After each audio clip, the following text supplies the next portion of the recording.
Olá, minhas bombocas lindas que tem sangue de Maria Bonita. Portanto, eu sou Karine Cunha e o podcast está de volta. Hoje teremos um tema aqui super necessário, portanto, não perca. Vamos aqui ficar coladinha ao programa. Mulheres trans será o tema de hoje. É um tema que vamos falar de desafio, de exclusão, de discriminação e violência. Vamos debater um conjunto de desafios direcionados a uma comunidade especificamente de mulheres trans. Portanto, a ideia é levantar esse tema, é uma chance de educar e informar o nosso público. Portanto, para conversar comigo, convidei um mulherão. Ela é bailarina, é modelo, é atriz, é produtora e uma voz ativa na luta pelos direitos trans e não só, pela comunidade LGBTQIA+.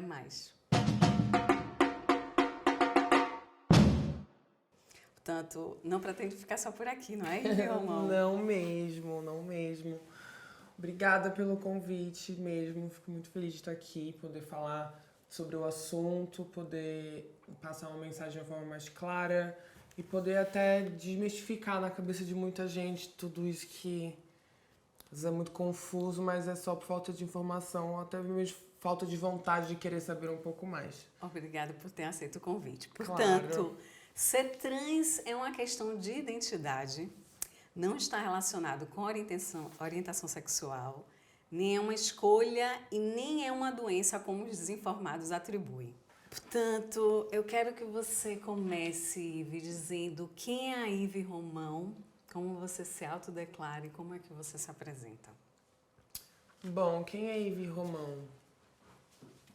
Como eu me apresento? Eu me apresento como Ivy Romão, né? Eu sou uma mulher muito empoderada, uma mulher muito destemida, uma mulher forte, uma mulher que sonha, uma pessoa que sonha e que são movidas a sonhos. É a vontade de ser, é a vontade de querer fazer, de estar, vontade de criar, né? Vontade de estar em trânsito, em movimento. Essa é a Ivy Romão e é assim que eu me apresento. Arrasou! Portanto, em que momento da sua vida a Ivy chegou? Pode contar pra gente? A Ivy, ela sempre existiu, assim, né? Eu sempre existia, eu sempre fui eu. Só que eu nunca, no início, era muito difícil entender todos esses processos, né? Eu sabia que tinha ali alguma coisinha a mais ou a menos, mas não sabia exatamente o que era. Eu sempre soube que eu era uma mulher e tudo mais. Só não sabia como expor isso, principalmente como externar, lógico, uma criança. Primeiro que a gente não tem esses acessos nesse processo, tipo, principalmente, por exemplo, eu sou nordestina, eu sou de Maceió, Alagoas. Arrasou, também sou beijo da meu Bahia. Nordeste. Nordeste, estamos aí. Estamos presentes. Então, assim, naquela época, na minha época, era um pouco difícil falar sobre muitas coisas, principalmente sexualidade, falar sobre gênero. Certos assuntos não... É como se fosse um tabu, né? Não chegava. Então, assim, para eu entender quem eu era, o que estava acontecendo comigo, sozinha, num local que não entendia o que estava acontecendo, era um pouco difícil. Mas a Ivy, por exemplo, eu me pergunto muito do meu nome, né? De onde veio Ivy? De onde surgiu? Por que você escolheu Ivy? É, curioso. Ivy, na verdade, eu não escolhi, gente. Ivy foi um presente pra mim, porque quando dançava no Bolshoi em 2015, tinha uma colega de trabalho, que era a Júlia Corsi, uma bailarina exemplar, exímia, assim, e era uma grande mesmo, uma amiga, se tornou uma família. E ela olhava pra mim e falava, mas você não, esse nome que te chamam, você não é assim, não tá certo. Te inspirou. E aí ela começou a me chamar de Ivy. E quando eu vi, tava todo mundo me chamando de Ivy, e realmente combinou tanto, ficou tanto que... Falei, é Ivy. O nome é lindo. Ivy, o significado do meu nome, ele vem é nórdico, é uma abreviação de uma deusa, e o significado é mulher de força e braveza, tipo, vontade, sabe? Tipo assim, forte. Pois é, Quando coragem, né? Quando eu vi o significado, eu falei, menina, é isso aí mesmo, vai ficar...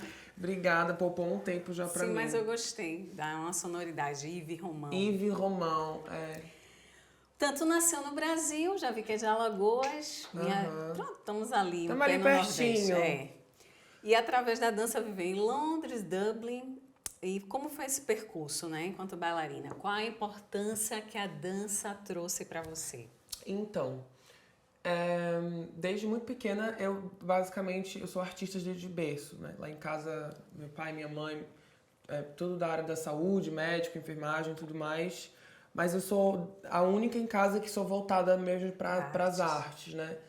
Meu pai toca instrumento, minha mãe canta e toca, meus irmãos também, mas são todos como Tem a um vida hobby. normal. E eu sempre segui mesmo isso como profissão, desde muito pequena, teatro, dançando e tudo mais. Mas aí, o que aconteceu? Eu conto essa história em vários lugares, mas aqui é verdade, não é ensaiada não, mas é verdade mesmo. Eu amo música clássica, desde muito pequena a música foi muito presente na minha casa, na minha história, assim, na minha vida. Quando eu era pequena, minha mãe conta que ela estava grávida e ela colocava música para eu ouvir. E ela colocava muita música clássica. E o meu compositor favorito de música clássica, e coincidentemente é um dos maiores compositores de música para balé, né? Que é o Tchaikovsky. Ele é incrível. E aí eu tava em Maceió, passando por um processo muito complexo de Autoconhecimento. depressão, pós-divórcio, tinha acabado de perder uma irmã, nananã. E eu tava entrando mesmo nesse local de... Quem lida com depressão sabe que é aquela coisa de achar dosagem de remédio, nananã, até achar ficar, né, as mil maravilhas é meio chato. Eu tava andando em Maceió, 38 graus, um calor infeliz. Daqui a pouco eu escuto bem no fundo, assim, muito alto, Tchaikovsky tocando. Eu falei, gente, mas quem tá ouvindo no fim de mundo de Maceió Tchaikovsky dessa altura? Que normalmente é pagodão, é aquelas É coisas aquela todas. coisa do... E eu falei, que isso? Fui atrás. E aí eu comecei a ir atrás da música real. E aí eu achei uma escola de balé que... Eu sou muito feliz. Um beijo, Juliana Cavalcante. Obrigada por tudo que você fez. Mudou minha vida mesmo. Uma escola de balé que se chama Liana Cavalcante, a primeira escola de balé do estado de Alagoas. A escola tem hoje quase 50 anos de existência. Tinha um balé íris e tudo mais. E eu entrei assim, eu lembro como se fosse hoje. Eu entrei, subi as escadinhas e tinha um corredor assim, bem grande. E lá no corredor tinha um estúdio principal. E as portas estavam abertas, estavam ensaiando com as portas abertas. Quando eu olhei, eu falei, meu Deus do céu, que coisa incrível. Quero muito. Pra mim. Eu falei, não, é isso aqui que eu quero fazer. É isso, porque... Imagina, antes de ser modelo, antes de ser atriz, antes de ser o que seja, eu sou uma comunicadora. Por que eu falo que eu sou uma comunicadora? Porque eu tenho a necessidade de passar mensagens, a necessidade de comunicar. E enquanto comunicadora e artista, eu me comunico das mais diversas formas possíveis e imagináveis. Eu não me castro a simplesmente, eu sou apenas uma bailarina. Não, eu sou bailarina, eu sou atriz, eu tenho a necessidade de passar mensagens, independente da forma que ela seja passada, através da dança, seja cantando, seja, entendeu? Quando eu entrei, eu vi aqueles corpos que me falaram tanta coisa, eles me falaram tanta coisa ali naquele momento. Mas foi tão impressionante porque eles não abriram a boca em momento algum, mas me falaram tanta coisa. Eu falei, meu Deus, o que é isto? Eu quero fazer agora. Para tudo. Os movimentos do balé. É lindo, é lindo. E aí eu cheguei e falei assim, conheci a Eliana, a dona e diretora da escola. Na época eu falei assim com ela, olha, eu não sei dançar, não tenho nunca fiz balé clássico, nada. Mas na época eu fazia ginástica, então eu tinha já flexibilidade, eu já tinha uma noção corporal, uma consciência corporal muito grande. Também, exato. Né? E ela falou assim, vamos fazer um teste. Ela pediu pra eu fazer algumas posições, fazer umas coisas assim. Ela falou, você passou. Eu falei, obrigada. E aí ela falou assim, olha, mas tem o seguinte. Como você é na época, né? Como você é um menino, eu não vou poder deixar você fazer aula sem autorização. Aí eu falei, então tá. Aí ele me deu um papel, eu fui pra casa, meu pai assinou lá e tal.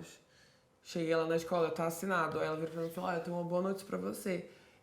Você ganhou uma bolsa integral de estudos na escola. Então, eu nunca paguei pra estudar balé, o que é incrível.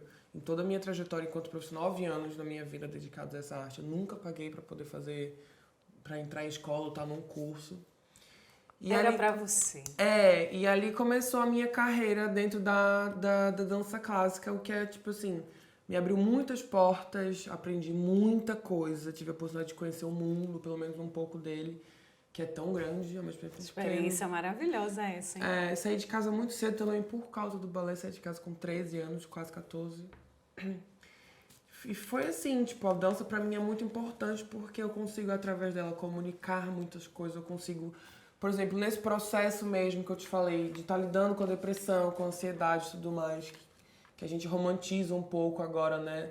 No momento que a gente passa socialmente, a gente romantiza um pouco essas coisas que ai, porque eu tô com depressão. Não é legal romantizar. Realmente é uma coisa que a gente tem que tomar cuidado, tem que ter acompanhamento, tem que estar atento.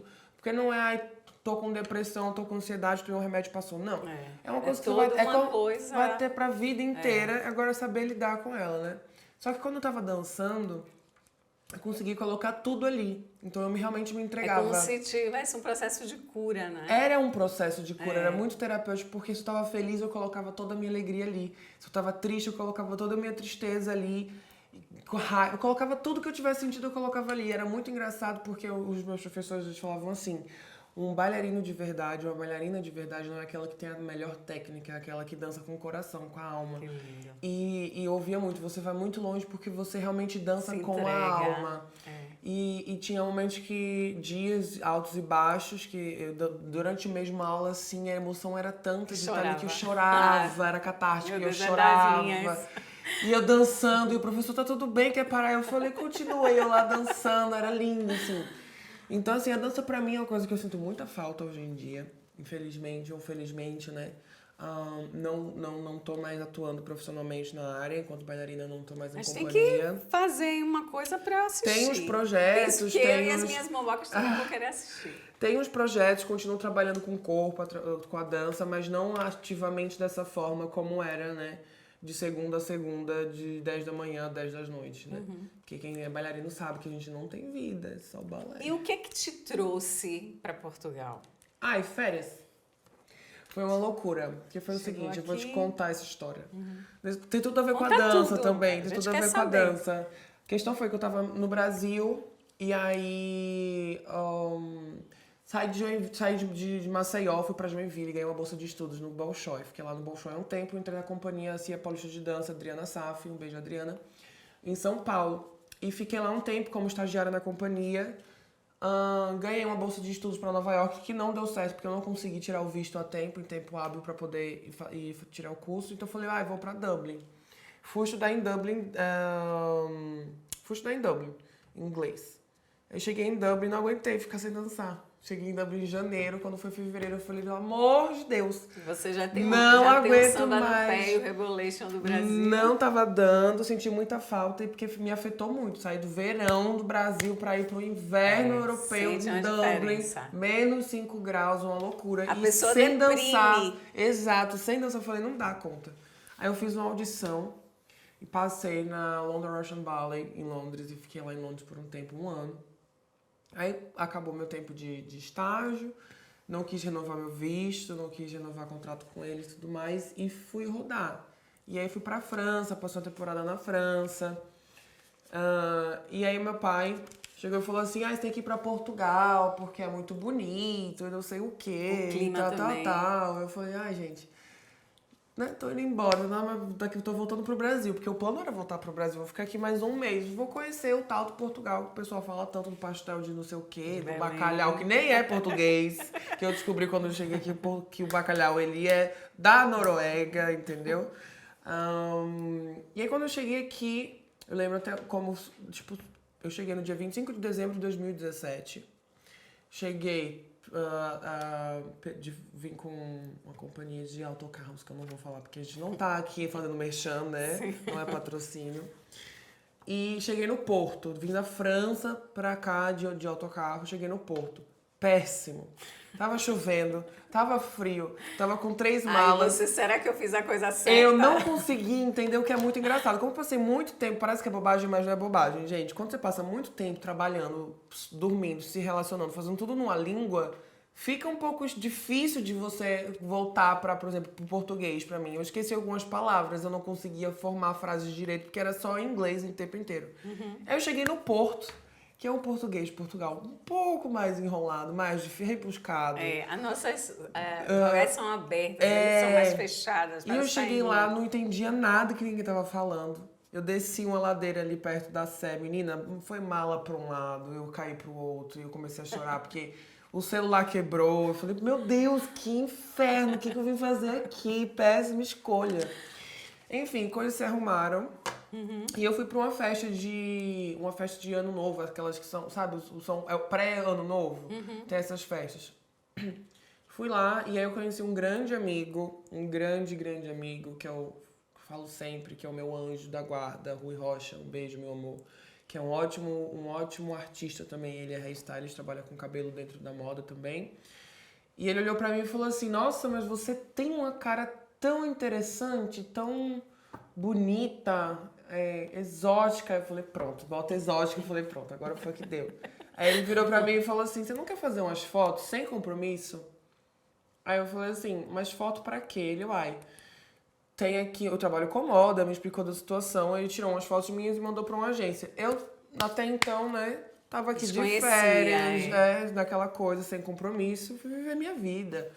Vi os esquemas de fogos. 2 semanas depois, em janeiro, o convite. Eu recebo uma ligação. Olha, o Rui entrou em contato com a gente gostou muito do seu material, a gente quer marcar uma reunião com você em Lisboa. E eu no Porto. Eu falei, pronto. Como é que vai ser isso? Mas vamos. Vim pra Lisboa, fiz a reunião com o pessoal da agência, na qual eu estive durante algum tempo, aprendi muito com eles. Hoje em dia não trabalho mais com eles, mas aprendi muito com eles, já me abriram várias portas, foi uma troca. Ensinei também, tive a oportunidade todo início de trocar. precisa de começar com alguma coisa. Mas assim, não tava esperando. Aí quando eu vi, eu falei, estava em Portugal, com um contrato de 3 anos de exclusividade com a agência.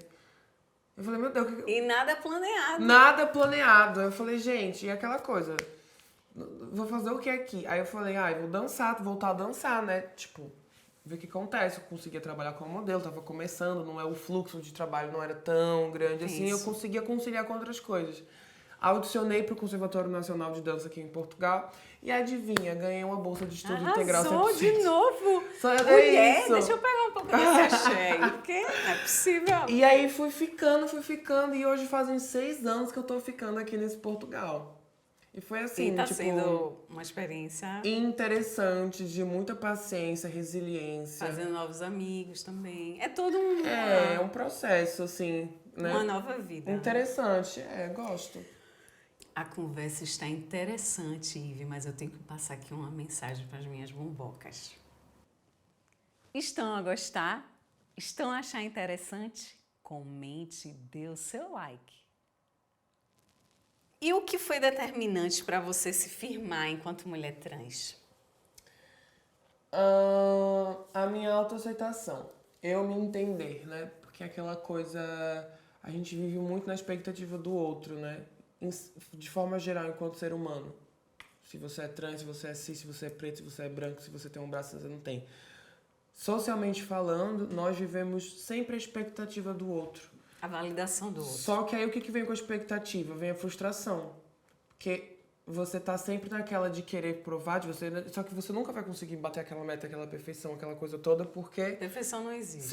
Exato, não existe. Então vem a frustração em seguida. E o que foi assim pra mim foi tipo, eu me entender, eu me respeitar, eu olhar no espelho e falar assim, agora eu entendi quem eu sou, por que sou, como sou, de onde venho e pra onde quero ir. Quando isso aconteceu, eu falei, tá ótimo, então é isso. E antes de falar, sou mulher trans, eu sou mulher.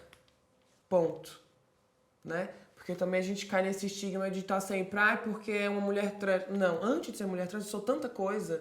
Sou tanta, não se limita. Tanta coisa. E esse detalhe que as pessoas, infelizmente, pela ignorância que ainda nos cerca, né, falando, me reduzir a apenas uma pessoa trans é tão ingrato da minha grandeza. E fica assim caricato também, né? É isso, porque imagina. Karine fez isso, aquilo, outro, mas de repente você tá namorando, se relacionou com alguém muito famoso. Aí você não é mais a mulher que trabalhou, a mulher que comprou, a mulher que fez acontecer. A Karine é namorada de fulano. Não, você não é Fica namorada um de pouco fulano. pejorativo. Ai, não sei o que é mãe. Ah, porque ela é mãe. Não, mas ela não é só mãe. Eu não sou só uma mulher trans, eu sou uma mulher, eu sou produtora, eu sou atriz, eu sou maquiadora, eu sou cabeleireira, eu sou o que tiver que ser. E também sou mulher trans. Então me reduzir a isso é muito Pequeno. ignorante, né? Fica a dica. Não seja ignorante, dá um Google, estuda, é bom. As outras, a ver, meninas. Aqui é choque de realidade. Escreveu no Leu, o pau comeu, já dizia minha Portanto, mãe. como foi o processo de transição, Ivy? E o que é que significou para você? O processo de transição ele ainda está sendo, né? Porque enquanto tiver ar nos meus pulmões, eu vou estar em trânsito. Porque a transição não tem um começo, um meio e um fim. É um percurso. É um percurso para a vida inteira, enquanto você também está numa transição. Porque enquanto ser humano, nós somos seres mutáveis. E a beleza de estar em trânsito, de ser mutável, é poder ser o que eu não fui ontem e ser diferente do que você é amanhã, entendeu? Estamos sempre em evolução. Exatamente. Então, assim, o que acontece é que a gente traduz a transição na estética física que a gente imprime, né? Ah, porque antes parecia uma menina, agora parece um menino. Bom, ou vice-versa. Foi bem interessante pra mim, porque assim, eu sempre tive traços muito, muito femininos. Então, por isso que as pessoas olhavam pra mim e falavam essa coisa da, ai, uma beleza exótica. E antes mesmo de entender, desculpa, de Mas entender... isso te incomodava quando falava Uma beleza da exótica? Eu não, sei que eu sou bonita mesmo, entendeu? Não, porque beleza exótica... É exótica porque Parece- ninguém viu algo parecido. Então, uma beleza que é muito bonita, como eu sou. E fora do padrão, as pessoas ficam, não tem Pois uma eu ia palavra tocar pra nesse achar, assunto, então vai qual? porque Exótica. quando fala beleza exótica, né? Foge ali sintetiza do cabelo que é liso, padrão, loiro, olhos sim. azuis e boquinha, né? Mas a beleza, ela tá na diversidade, gata. Exatamente. A beleza é Esse estar no negócio ser de diferente, tá é estar no padronizado. Ai, não, gente. O que é bonito Brincar para um de pode Barbie. não ser, né? É. E foi isso, assim, o meu processo. E eu sempre tive muito contato. Eu sou uma pessoa muito ligada ao espelho. O espelho é meu melhor amigo e meu pior inimigo. Isso é uma grande verdade. Porque, ao mesmo tempo, eu trabalho com a minha imagem, né? Então, E se cobra muito. não só eu me cobro muito, mas todo mundo tá em volta de mim. É uma equipe é o produtor, é o patrocinador, é o contratante, é a publicista, é o designer, a maquiadora, né? Então, assim, eu, enquanto produto, tenho mais 30 pessoas atrás de mim que eu tenho que estar ali, entendeu? Pronta. Responder. Exato. Então, lidar com isso nesse processo também de retificação visual da minha imagem, do que eles esperavam que eu fosse e aquilo que eu queria ser, né? Pra me sentir confortável esteticamente falando. Não que eu tivesse, porque sou uma pessoa trans, de fazer qualquer tipo de cirurgia, porque não. Não é porque eu sou uma pessoa trans que tem que tomar hormônio, não é porque eu sou uma pessoa trans que tem que botar peito ou tirar peito. Não. Eu fiz porque eu precisava me sentir bem comigo mesma. Claro. E foi muito bom, assim, porque eu fui me descobrindo de outras formas, fui me sentindo mais confortável, me sentindo muito mais confiante comigo mesma. Até chegar no dia de hoje que eu olho no espelho e falo, você é uma grande gostosa. Foi ótimo. Pois é, tem que ser. Tem É que assim ser. mesmo. Sintam-se gostosas, mulheres. Olhem no espelho e falem, olha como eu sou gostosa. É importante.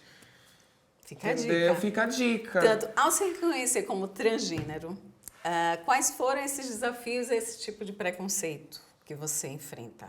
Porque a gente sabe que a gente vive numa sociedade que é machista, sexista, transfóbica. Patriarcada, falocentrada. E pronto. A gente precisa aqui Demodê. deixar claro Demodê. que os desafios, O maior desafio Nesse foi ter que lidar contexto. com a ignorância. Quando eu falo ignorância, não necessariamente a ignorância que ela é genuína. É uma ignorância optada pelo privilégio do conforto, né? Falando, se a gente for falar o beabá, é justamente isso. As pessoas têm acesso, mas como não interessam porque não cruzam o percurso dela, mais vale ficar no meu conforto da ignorância, de não ter que lidar com algo, do que eu ter que ir atrás de me informar.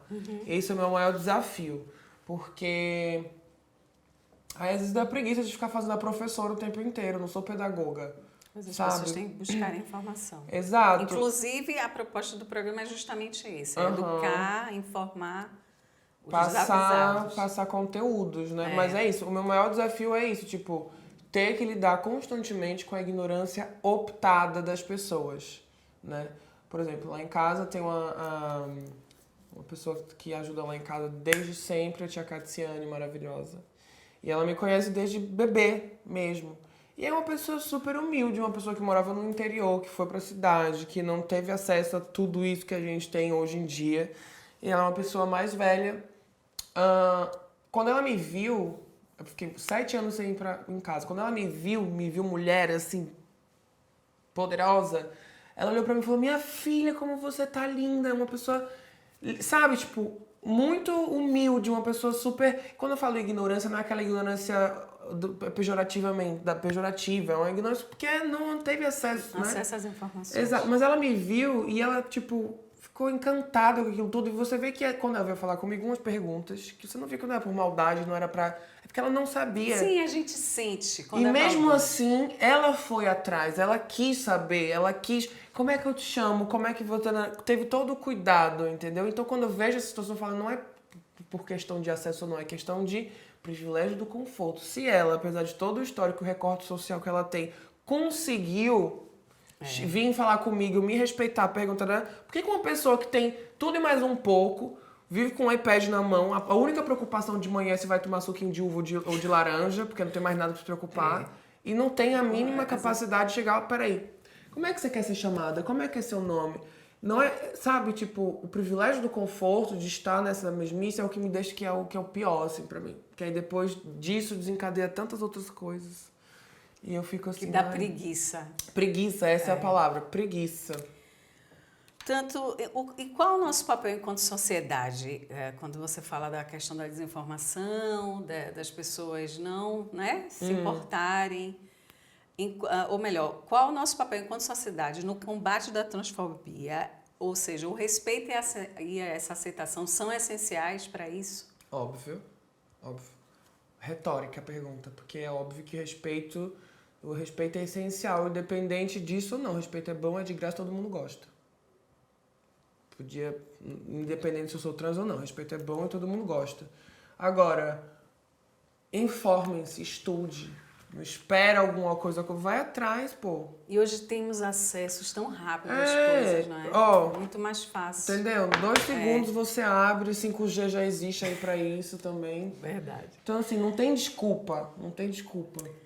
E apesar de a gente ter feito um caminho até aqui, as pessoas trans, elas continuam a ser alvo de preconceito, não é? O quanto já evoluímos em relação à diversidade? Depende muito. Depende muito do local que você tá, onde você tá. Por exemplo, no Brasil, apesar do Brasil ser o país que mais mata as pessoas LGBTQIA+ no mundo, travestis, é o país que mais consome pornografia trans e travesti. Mas, politicamente falando, é o país que nesse momento, no mundo, tem o maior número de pessoas trans e travestis na política. Lutando por causas sociais, fazendo políticas sociais de inclusão, de respeito e tudo mais. Eu acho que mudou, ainda tem muito que mudar. Portugal, por exemplo, onde eu moro agora, as coisas estão começando a se mexer muito em banho-maria, sabe? Bater a clara no garfo ainda, não tem nem batedeira. Mas está indo, a questão é estar no movimento, a questão é estar falando, a questão é estar comunicando, a questão é não cair no comodismo, não cair no conforto. Levantar bandeiras para que as pessoas... Exato, e não necessariamente chegar lá e fazer acontecer, brigar, não, planta semente, uma coisa que eu sempre falo, dá um Google no meu nome que vocês vão achar, Ivy Romão, privilégio da dúvida, é o que eu mais falo, eu amo o seu privilégio da dúvida, porque eu não estou impondo nada, eu tô plantando uma semente que com o tempo ela vai ou não germinar. Eu não tô chegando em você tem que me aceitar, não. Eu tô te dando uma questão, eu não tô te dando uma resposta mastigadinha. Porque isso vai fazer você pensar, que é super raro hoje em dia, as pessoas não pensam, elas reproduzem. Então, com o privilégio da dúvida, fazer você pensar por si só, não te dar tudo mastigadinho, já saiu ganhando, entendeu? Então, é fazer o outro pensar. É isso que falta. Porque essa desumanização permanente e constante que as mulheres trans passam... É assim, a palavra mesmo já diz, desumano, né? E como é que você faz para que isso não te afete, ou seja, não afete a sua autoestima? Mas afeta, com certeza, eu sou ser humano. Todo mundo tem dias e dias, assim. Água mole, pedra dura, tanto bate até que fura. Eu não sou... Eu prego muito essa imagem, a dama de ferro, a menina perfeita, tarará, tarará, Sim, mas até também tem por as suas onde... vulnerabilidades. Até né? pela imagem que eu... E as coisas que eu faço e ocupo os espaços. Eu não dou esse privilégio de me mostrar fraca, não porque eu não quero me mostrar fraca, mas eu não quero dar o privilégio às pessoas verem que eu estou fraca pela ignorância deles. Porque... O que me afeta é o cansaço, entendeu? Tipo, óbvio que me afeta bastante. Mas é trabalhar a resiliência. Tudo pra mim é terreno fértil, tudo pra mim é positivo, tudo pra mim tem algo a se colher dali. Todas essas coisas que me afetam, porque tem dias que eu olho no espelho e falo, meu Deus do céu, o que é isso? Pra quê? Por quê? Mais um dia, nossa, cadê a minha dose de Gianureto que eu vou aqui tomar, entendeu?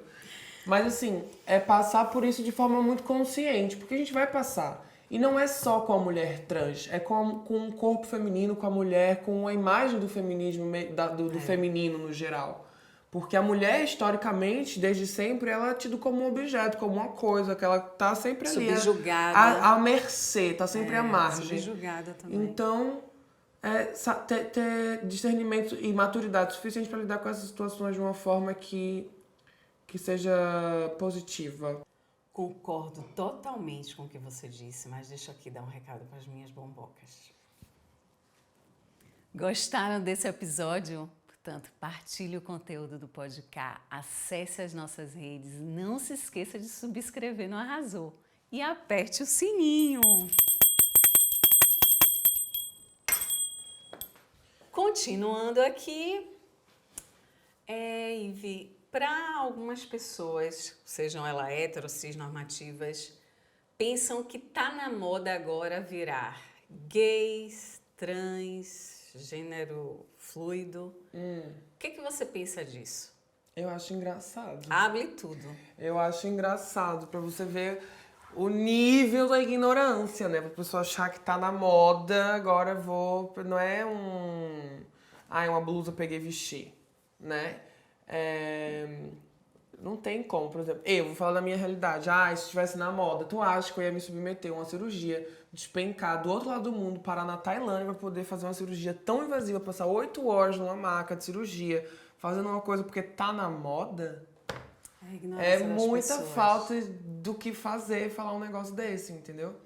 Quando, por exemplo, quando você nasce, você começa a desenvolver a sua sexualidade, que não tem nada a ver com gênero, vemos e convenhamos, sexualidade é uma coisa, gênero é outra, completamente diferente. E às vezes as pessoas não sabem fazer essa desassociação. Porque não dá um Google, que se soubesse o Google, vocês sabiam.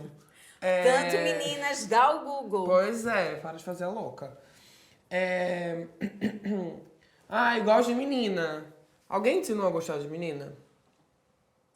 O seu tesão, ele é ensinado? Ele é adestrado?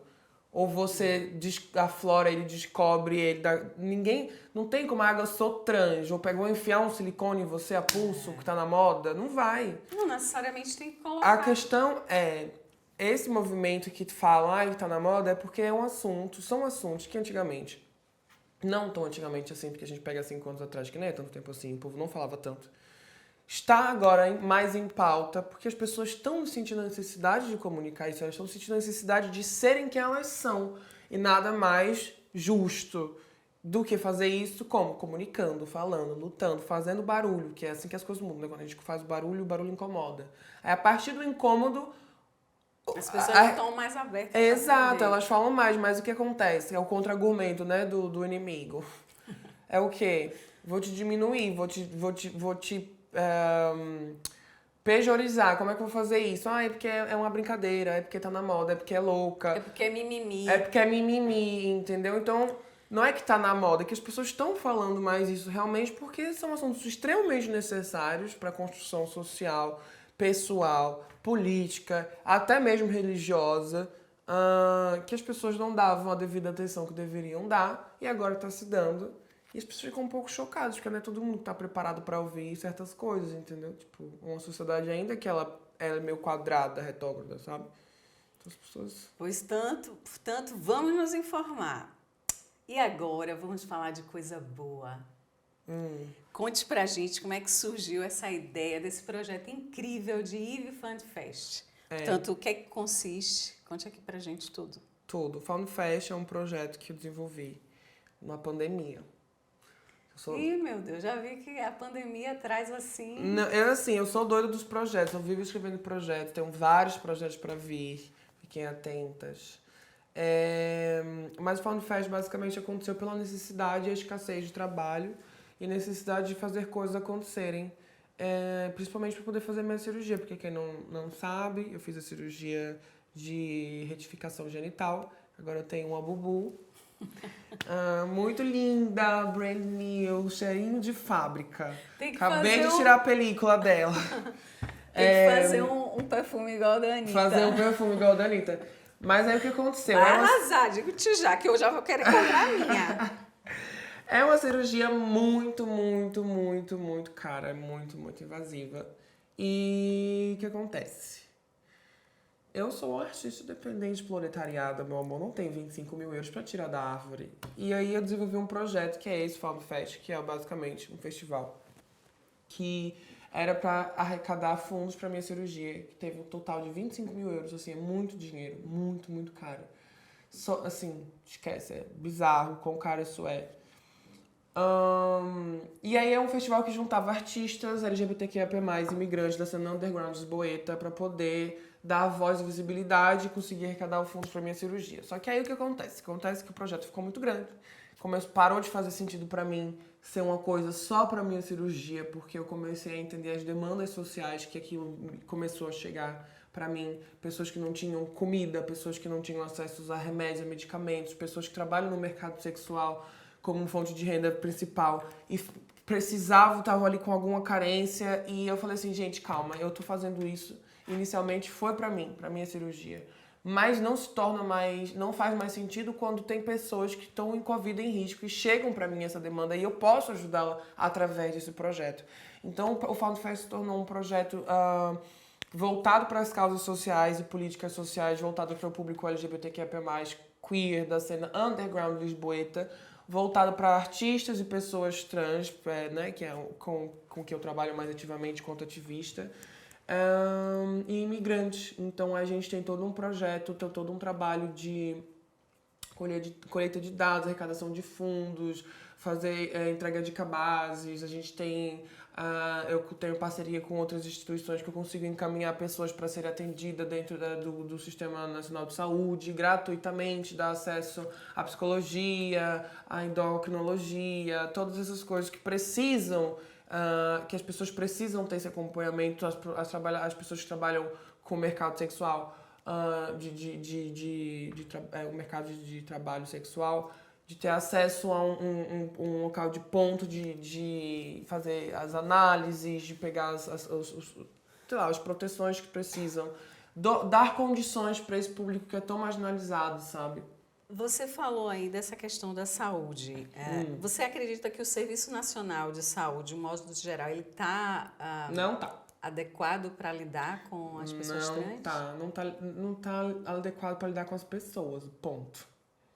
Aí se você for trans, aí já são outros 500, mas não está.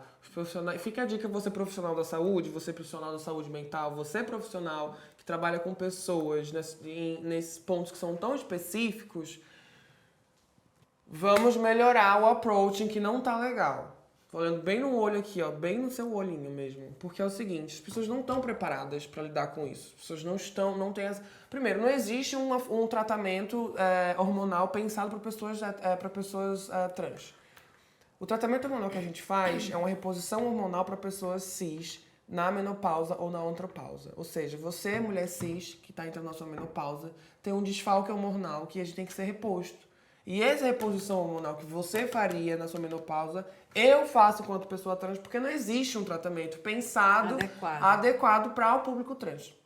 Então, assim, não é fácil, demora muito tempo, a falta de vontade é muita, a ignorância também é muita, a maldade é muita também na hora do atendimento, porque às vezes eu mesma já passei por situações extremamente constrangedoras que se eu não fosse eu, e não tivesse jogo de cintura pra de lidar com aquilo, qualquer outra pessoa, sabe, já tinha desistido, como muitas fazem. Isso acontece muito. Tem muitas pessoas trans, mulheres trans, que desistem de ir atrás da sua felicidade Porque Em função o disso. empecilho é tanto, entendeu? Que elas é tão doloroso passar por esse processo sozinha, que muitas vezes é sozinha, que é mais prefiro ficar aqui do meu jeito vivendo à margem das coisas do que ter que lidar com isso, porque realmente os profissionais não estão preparados. É tudo uma romantização da coisa, não estão mesmo. São muitos desafios e inclusive você até falou nessa questão do que o IV Fund Fest promove, Sim. falou sobre a questão também do mercado de trabalho. Sim. Tanto como é ser trans nesse mercado de trabalho, Ivy?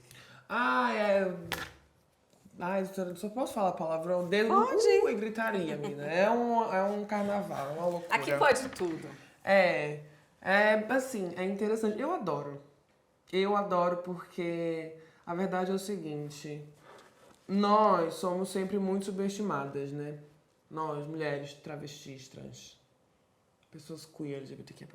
Somos muito... E não só, e essa questão também dos corpos são sexualizados. Sim, né? mas nós somos muito subestimadas, porque onde que é lugar de travesti? É na rua, roubando, se prostituindo. Aí chega eu lá, tá, bonita, feita, toda produzida.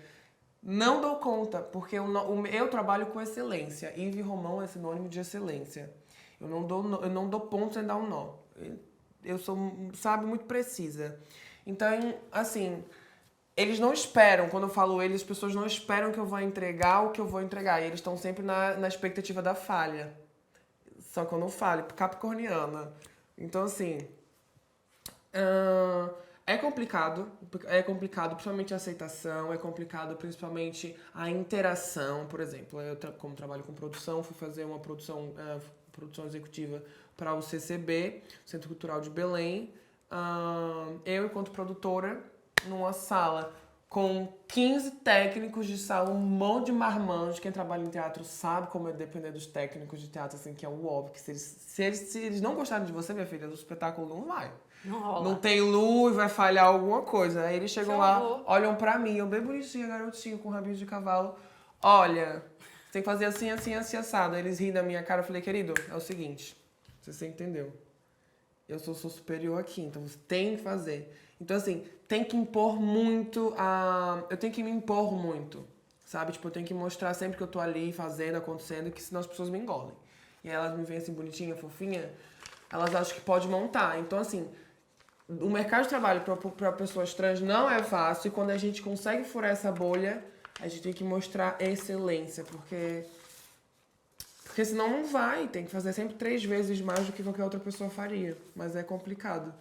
Principalmente nessa impressão estética do feminino, né? Porque a gente sabe que é muito complexo lidar com homens no geral. Pois é, meninas. Nada pessoal, desculpa. Essa conversa poderia ficar por várias horas, porque Então vamos é uma continuar inspiração mais um pouquinho. Eu tô falar com tempo, com que você. oração. Tenho muitos assuntos. Ficar aqui com você, eu ficaria assim uma tarde inteira. Bora, traz tricô. Vamos. Mas precisamos finalizar por conta do tempo que está reduzido. Tá bem? Eu quero agradecer muito Eu por que você agradeço. ter aceito o nosso convite. É preciso construir novos olhares contra o caminho perverso que é o preconceito. As pessoas precisam tirar esse preconceito do caminho e deixarem as pessoas serem quem elas quiserem nas suas melhores versões. Portanto, o Pode Cá vai ficando por aqui. Até o próximo episódio. Um cheiro da Cá. Um beijo. E é a fome que bateu. O que é isso aí? Coisa linda pra De quem que é isso? Peraí que a gente já fala. O sexo é tão escasso, né, menina? Falar sobre isso Pois. das mulheres. Futuramente, os casais não vão fazer sexo. Ia evitar tanta dor de cabeça. E aí, como que a gente come esse acarajé? Pode já, ou melhor, pode cá. Ah, então bora, que eu tô morrendo de Vamos lá. fome. Vem aqui. Ai. Menina, esse acarajé do restaurante Odoiá. Aqui. Jamília arrasa. Ai. Experimente a consistência desse... Ai, gostinho de casa. crocante. O que é isso aqui? Caruru. É de quiabo. Amo. Se você quiser quente, é com muita pimenta e frio sem pimenta. Jamile arrasou. Jamile, obrigada, viu? Gostaram desse conteúdo? Portanto, ai, Paulo, portanto, é mais forte do que eu. Se for um, não faz mal. Só não pode ser tipo 10 na Desculpa. Hoje, já, antes de dormir, eu vou ficar indo sozinha.